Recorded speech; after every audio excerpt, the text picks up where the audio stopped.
I've got to make a personal announcement. This is gonna serve as both my 30 subscribers special and my 800th view special. Yeah, it's a bit late, but it's the first video I've ever made after reaching both of these milestones, so thank you everyone for all the subs and the views. Anyways, it is on the Legend of Zelda Timeline, which splits into 3 branches after the events of Ocarina of Time. Downfall, where Ganon wins the climatic battle. Child, where Link decides to return to be the child, and Zelda prevents Ganon's plan to take over Hyrule from happening before it even begins. And the adult timeline, where Link stays as an adult, and then the timeline converges into the reunited timeline with Breath of the Wild and its upcoming sequel.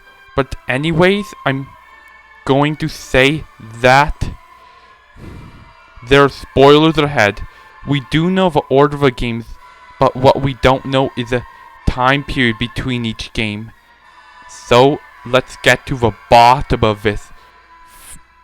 First off, we know that the 3 gods, Din, Nehru, and Faror, created the world and left as a part gift the Triforce, a relic that if complete would grant the user the ability to alter reality, and it was given to Hylia, a 4th younger goddess. And the first people lived in prosperity, and then it all went south when Demise emerged from the ground of his demon army.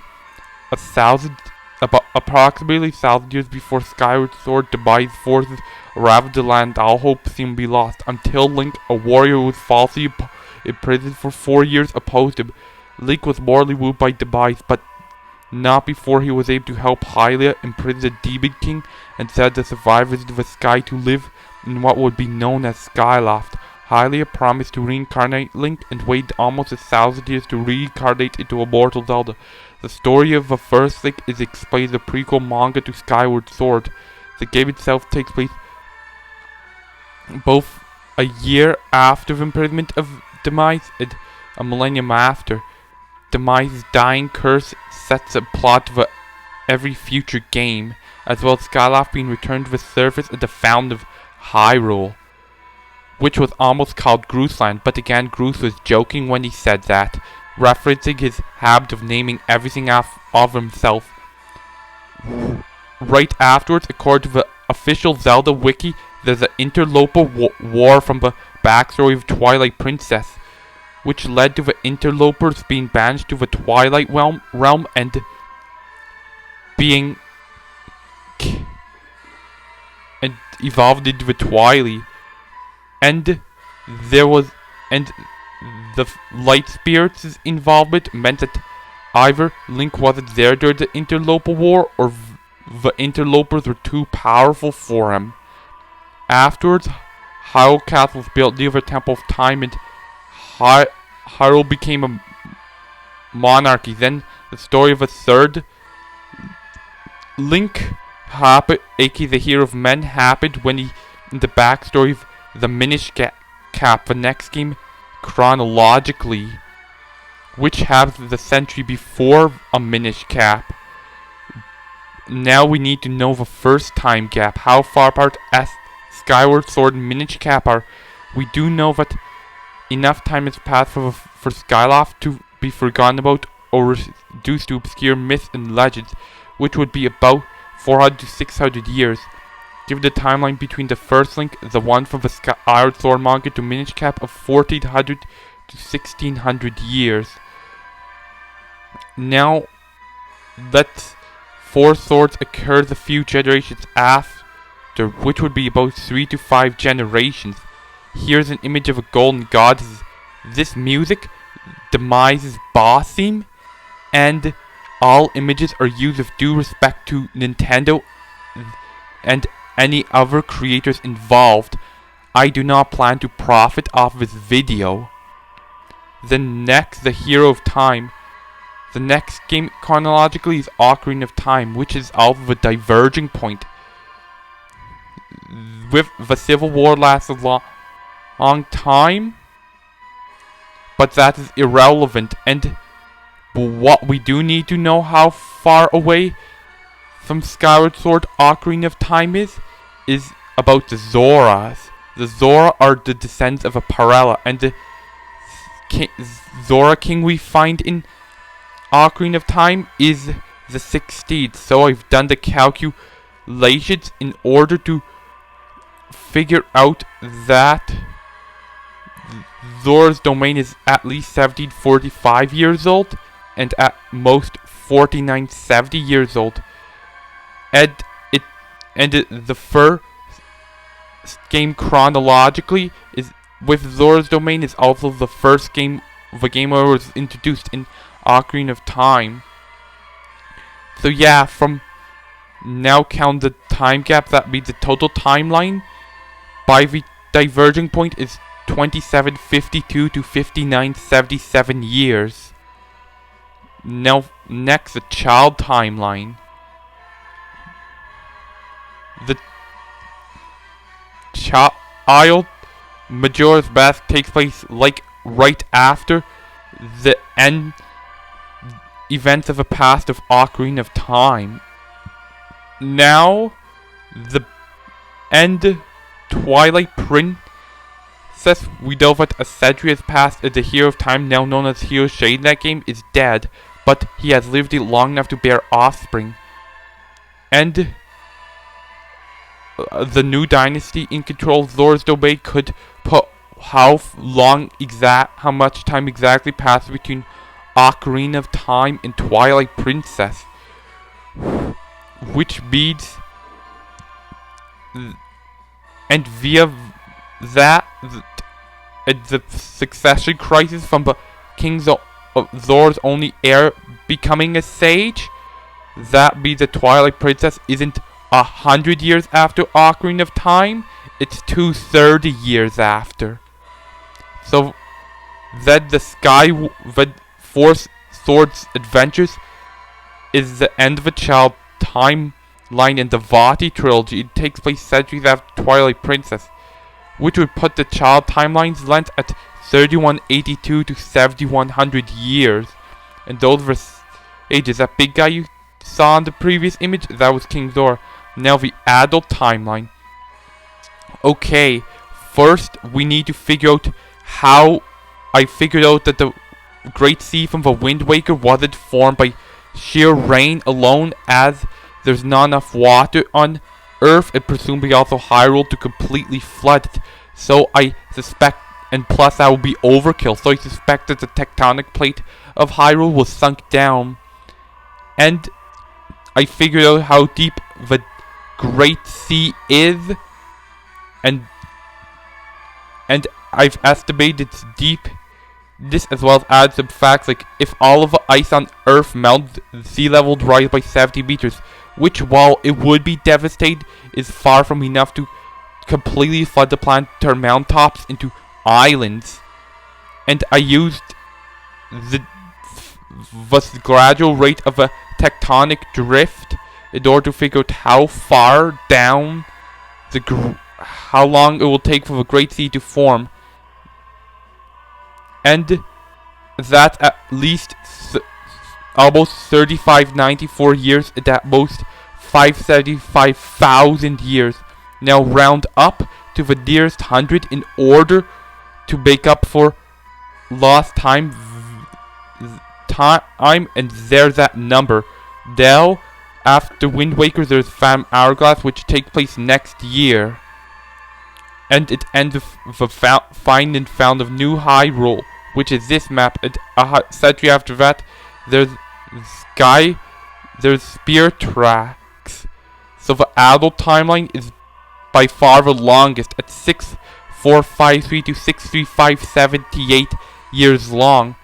The next downfall timeline, where Ganon completed Triforce, and killed Link, but was defeated anyways.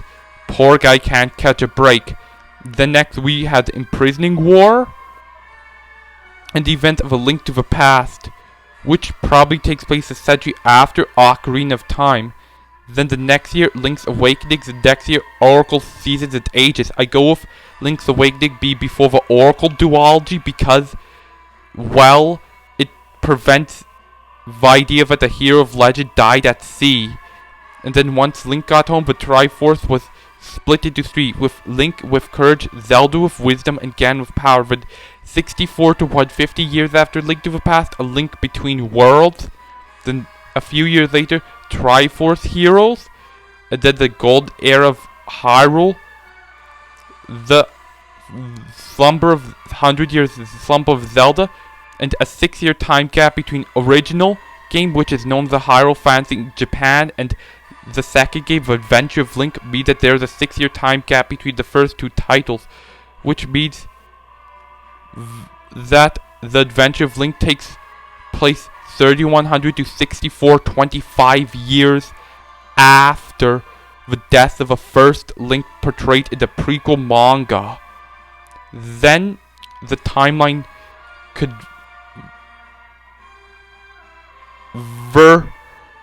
yes, I made an error, and I'm gonna fix that error.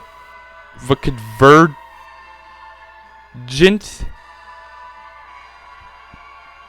Okay. Now 101, about 100 years before Breath of the Wild, all three timelines became one again. Knowledge of all the timelines by the Triforce of Courage is possible, but let's look at how each timeline could end up leading to the rise of Calamity again. There are Rito in Breath of the Wild, but that will be impossible for the Great Sea, as the Zora evolved into a Rito with the adult timeline to prevent them from reaching the sunken kingdom of Hyrule. And it's possible that the Rito seen in Breath of the Wild, who look more like humanoid birds and bird-human hybrids as they did in Wind Waker, have much different ancestors than the one seen in Wind Waker. For Calamity again, it's possible that it's just a mindless beast created by the mummified Ganondorf to cover his real planet. Though Vah-Medoh, the divine beast of the skies, is named after Earth Sage Medley, so it's possible that sometime before the Sheikah started work on Vah-Medoh, there's a Rito Sage of a very similar name to Meadow, like how Vah-Ruta is named after Zora Sage Ruto, Vah-Naboris is named after Gerudo Sage Naboru, and Vah-Rudania is named after Goron Sage Darunia. For how the adult timeline could lead into Breath of the Wild, it's possible the kingdom of Hyrule slowly pulled over Great Sea with new Hylians returned to their now dried up, once flooded ancestral homeland. With them would be Sheikah, Goron, and Gerudo, and Rito are also there as Hyrule Rising Dreams. With Zora, there's a possibility that only Hylian Zora evolved into Rito, with Zora from another part of the world moved in and rebuilt Zora's domain. And for Calamity again, it's possible the Master Sword that Ganondorf's body was removed from Hyrule Castle. Demise saw his chance to try to resurrect himself, with mixed results. For the downfall timeline, it's possible that Zola stopped serving Ganon and went back to being the Zora. A new population of Gorons moved into Death Valley. The Rito did evolve with Zora people, and Calamity Ganon was what happened when the Link of the first two games inevitably died, and Ganon's remaining followers performed the revival ritual. What we do know is the time gap is 1 to 100 years late, at least, and we will assume that all three timelines will round out to about the same date. So yeah, I've looked at each of these dates, assuming how long it takes for the Great Sea to drain, and how long it takes for Ganon to be for the game of Return of Ganon. Now let's put the events of Breath of the Wild's backstory at 63600 years after Demise's first attempt to claim the Triforce, as it's a nice round number, but it's just above the maximum length of a lengthy adult timeline. Let's assume that the Great Sea began to drain at the end of Wind Waker's Hyrule began to elevate again. And now I figured out how fast Hyrule is moving, which is still very slow, but pretty fast for a continental plate, which would cause chaos and devastation.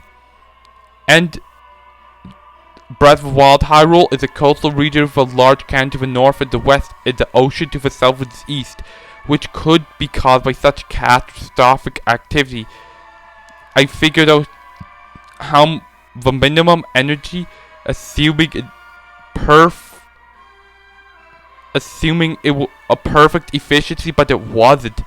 And also, I've also mapped out what lived on the planet of Hyrule is like. And yeah, I've figured out that Breath of the Wild happened 7,000 years after the backstory of Skyward Sword. With Breath of the Wild backstory taking place 600 years later, and if the unnamed sequel is assumed to take place 3 years later, so that'll be 73703 years, and that's the Hyrule's history, almost 74,000 years of it.